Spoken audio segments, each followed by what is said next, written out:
Hey guys, it's Tim Miller from the Bulwark. I wanted to talk about the most telling exchange from the Sunday morning political news shows this week, and that comes between Tom Cotton and Kristen Welker on Meet the Press, where Tom Cotton is posed the question that J.D. Vance could not answer at the debate with Tim Walz. Did Donald Trump lose the 2020 election? I think that the way he handles this is interesting and telling and dispiriting on a few levels. So let's just break it all down. Here is how the exchange with Kristen starts. I want to talk about one of the big moments this week from the vice presidential debate. We just played it in the open when Senator J.D. Vance refused to say that Donald Trump lost the 2020 election. I want to put this question to you, Senator, just to put this to rest. Can you say definitively here and now that Donald Trump did lose the 2020 election? Kristen, Joe Biden was elected president in 2020. That's not an answer. That's not an answer. The question is, did Donald Trump lose? The answer is yes. You know, like if the question is, did you eat breakfast this morning? Like the answer is either yes or no. The answer is not, a banana appeared in my belly. Wait, what do you mean a banana appeared in your belly? Well, a banana was in my belly. But did you eat breakfast? Well, a banana was in my belly. It's like, that's not an answer. Like, you either ate it, breakfast, or you didn't. Donald Trump either won or he lost. He lost.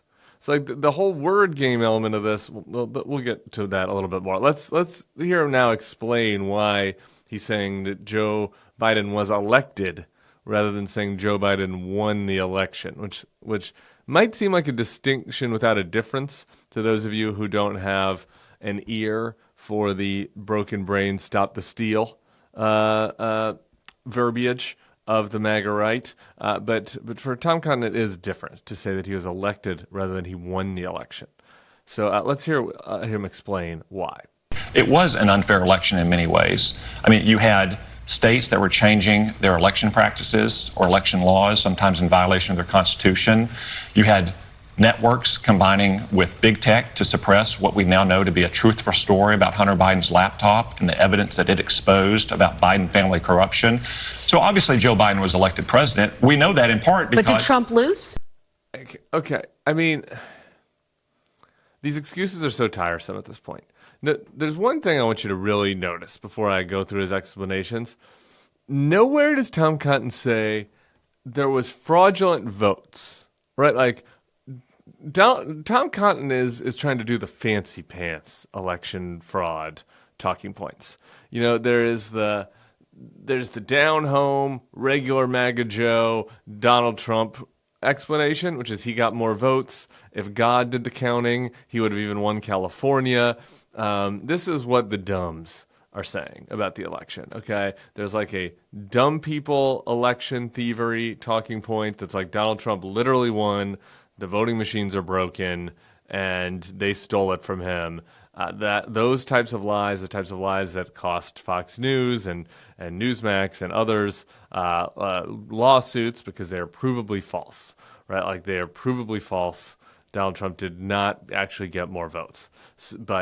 And yet, despite the fact that they've been proven false over and over again, there's the dumb election fraud lane. Some people are still driving down that. Some people are still in the dumb election fraud lane. They figure there's enough dumb people out there that they're going to buy what they're selling. And so they're just kind of speeding down that highway. They don't care about the fact that Fox News had to pay $787 million because of their lies. So they're speeding down it. Okay. Then like up here on the high road, there's this high road. It's like the Winnie the Pooh and the tuxedo election fraud lies. And this is what these people say. They don't say that Donald Trump won more votes. They don't say that our elections are fraudulent or that the count was wrong. They fall back on a couple things. One is that the election laws were changed in 2020. And they're kind of vague about what they mean by this. But what they're talking about is how, because of COVID, a lot of states and jurisdictions changed the rules for how you might be able to submit your ballot. Like some of them added drop boxes. They might have changed the number of days you could come in. They might have made it easier to do absentee ballot or mail-in voting, right? Like all these things during a mass pandemic that killed 1 million people in this country. like there were some reasonable concerns that maybe we shouldn't have people gathering in a big gymnasium, waiting in a long line, breathing on each other to vote. And so they made some changes that gave people other options for how to vote.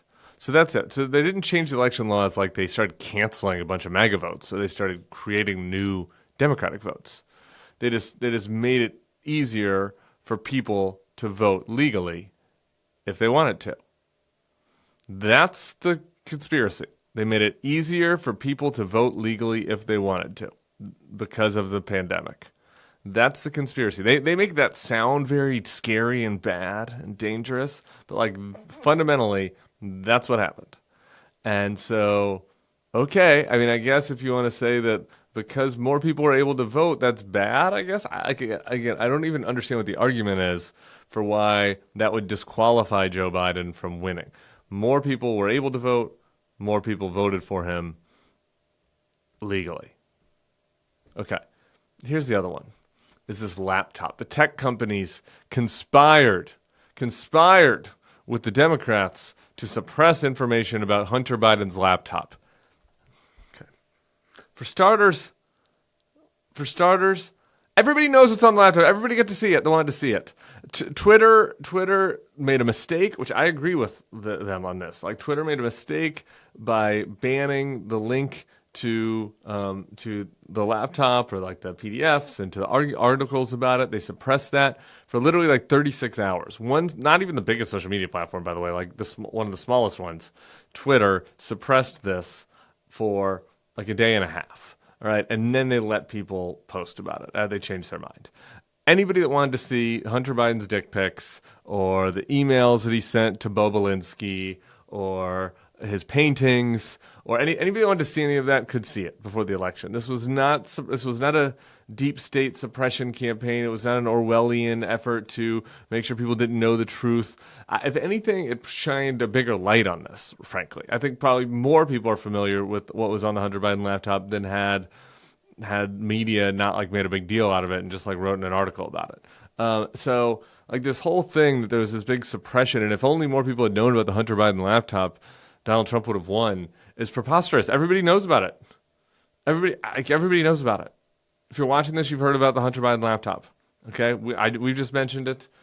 People write about it. Anyone could write about it. Anyone could learn about it. It's 2024.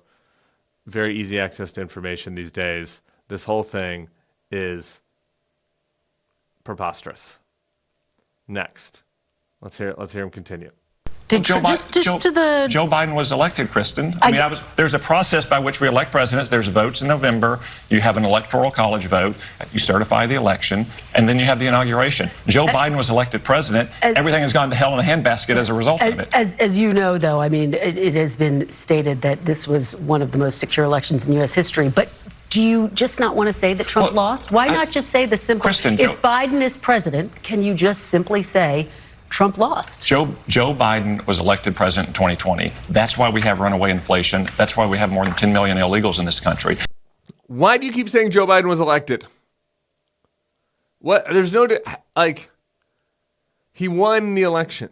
He won the election. You just don't want to call your daddy the biggest loser. You just don't want to call Donald Trump a loser. All right? That is all that's happening here. It's just a Harvard word game from an effete, soft-handed Harvard senator, Tom Cotton, with his lilting kind of Southern accent. Like, that's all it is. That's all this is. It's just a fancy schmancy word game. Like, you have nothing. You don't want to say Daddy Trump lost. So you're doing this kind of absurd, whatever, kabuki theater on Meet the Press, rather than just saying, yeah, Donald Trump lost. He's going to win this time. How hard would that be? How hard would it be? But you have to be a member of this party in good standing right now, you have to tell a lie. You have to play these fancy word games. That is deeply corrupting. Let's hear the rest. And to go back to the point about the 2020 election, it was very irregular. You had networks, to include this networks, conspiring with big tech to suppress evidence of Biden family corruption. You had Democratic states and cities like Pennsylvania, like Philadelphia, changing their election practices on the fly. That's one reason why President Trump and the Republican National Committee is so focused on election integrity in this election, to make sure that Democrats aren't doing things like they're trying to do in Pennsylvania, counting absentee and mail-in ballots that don't have dates or that have the wrong date. And there's no proof that that happened. And again, just to be clear, as I said initially, Trump did take his case to court more than 60 times, didn't win. Again, there's no proof. There's no proof here. All right, there's nothing there. They have nothing. They're just advancing lies. And you're seeing in North Carolina right now, lies matter. Words matter. We saw it on January 6th. We saw it with people who died from COVID because they didn't get the vaccine. We're seeing it in North Carolina. There is real life impacts to MAGA Americans, to real Americans, to people who should not be in jail because they should not have stormed the Capitol, to people who should be able to get access to FEMA money but are not because they've been told that it's run out, who should be alive today or healthier today because they took the vaccine. But these lies that Tom Cotton knows are lies are being told for just cynical short-term political gain, and it's pathetic. And the last thing, just on that point about how Tom Cotton knowing these are lies, Tom Cotton knew better in 2020. Tom Cotton's behavior has gotten worse over the last 4 years. He has become more depraved, more willing to lie, more dishonest. He stood against Cruz and Hawley last time for objecting to that last election. He knew what they were doing was wrong. He said so at the time. And now he's doing the same shit they did, even after seeing the damage of their lies. That makes him worse than Ted Cruz and Josh Hawley, as far as I'm concerned. So all this stuff is sick. And, we're going to keep on monitoring it all the way to Election Day. You can get the real truth right here. So stick with us at the Bulwark YouTube page. Subscribe to the feed. Give us a like. Tell your friends. We'll see you all soon. Peace.